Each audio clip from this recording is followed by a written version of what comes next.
Stabiņu. Viņa atstājusi atvadu vēstuli un Stabiņas atrašanās vieta pašreiz nav zināma. Ilgadējo galvaspilsētas dzīvokļu pārvaldes priekšniece Knaba aizturēja vairāk nekā pirms pusgada, un nesen prokuratūra cēla Stabiņai apsūdzību par kukuļu ņemšanu. Mums zināms, ka rīt Knaba lūgs tiesu mainīt Stabiņai drošības līdzekli un piemērot apcietinājumu.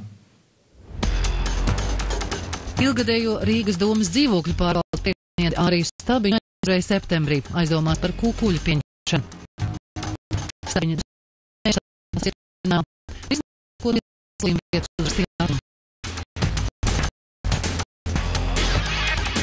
dienu pirms vēlēšanām 31. maijā.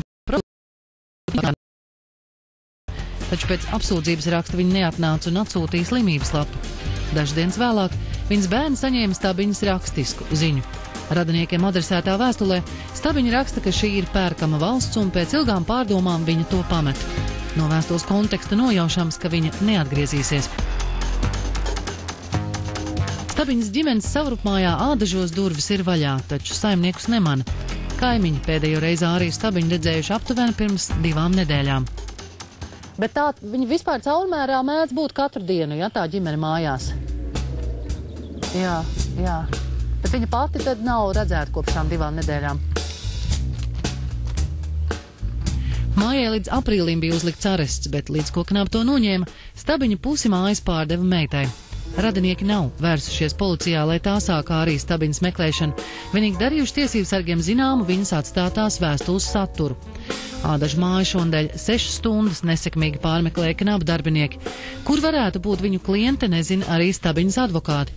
Viņi krimināla procesā parakstījušies par informācijas neizpaušanu.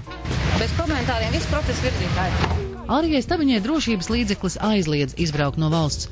No apcietinājuma bijušo domas amatpersonu izlaid pret drošības naudu 15 000 latu. Mums zināms, ka rīt Korupcijas novēršanas un apkarošanas birojas lūgs tiesai mainīt Stabiņas drošības līdzekli uz daudz bargāko apcietinājumu. Dzīvokļu pārvaldes vadītāja amats vienmēr bijis ar augstu risku, jo pašvaldības dzīvokļi ar vien bijis mazāk nekā to gribētāju skaits. Milzu ietekmi atstāja denacionalizācija, un tieši Stabiņai, dalot dzīvokļus 15 gadus, bijusi liela vara pār cilvēku labklājību. Pēc Knaba vizītes ēkā, kur kādreiz atradās Rīgas modes, amatpersonas taisnojās, ka nekādas mahinācijas ar dzīvokļiem nav iespējams, jo rindās uzņem 3 komisijas un dzīvokļus dala dators.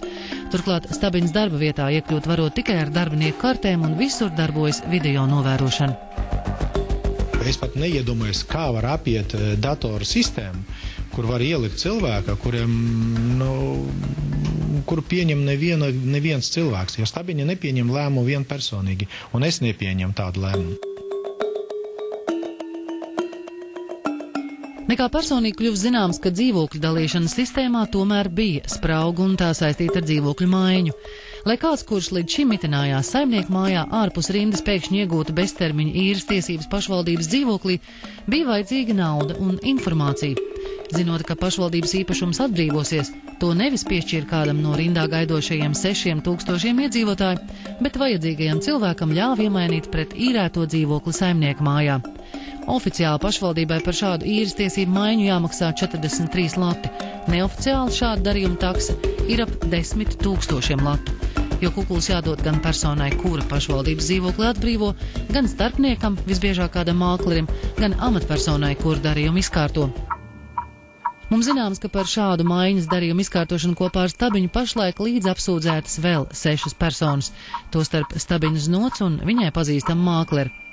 Pagājušajā gadā līdz brīdim, kad Stabiņu arestēja, bija izskatīti 52 šādi dzīvokļu maiņas darījumi, šogad 34. Pēc Knaba ieteikuma maiņa uz kādu laiku apturēta, bet likvidēt to pavisam pārvalde negrasās, stāsta Stabiņas amata mantiniece. Primārais tomēr ir palīdzēt tiem iedzīvotājiem, kuri dzīvo denac mājās. Mums ir bērni, bāreņi bez vecā gādības palikušie, kuru ir daudz, un mēs visu laiku mēģinām atrisināt šo cilvēku dzīvesvietas jautājumus. Bet tagad sanāk, ka tajos maiņas darījumos pie pašvaldības dzīvokļiem ir tikuši cilvēki, kuri neietilpst tajās jūsu kategorijās. Cik zināms, neviena no tām nav bijuši. Jā, bet, teiksim tā, ja īres likums saka, ka var mainīt Tur nav nosacījums, ka mainīt var tikai palīdzības reģistrēta personu. Tie ir atkal pavisam citi nosacījumi. Anatolijs Aleksejenko bijis priekšgalā komisijai, kas devusi gala akceptu iespējams nelikumīgām dzīvokļu maiņām. Tiesības sarga turpina izmeklēšanu dzīvokļu pārvaldes kukuļošanas lietā, kurā kopumā esot jau 24 epizodes. Stabiņas pazušana lietas gaitu neietekmēšot. Es pagaidām neko negribētu komentēt, jo man galva strādā uz ārpūti, ne uz darbu. Iedaram tā 20. datumā, jūs apnāksieties, jums visu parādīšu, visu pastāstīšu, jūs visu redzēsiet, kāds pieņema lēmumu, kas kā tā, un tad darbā laikā.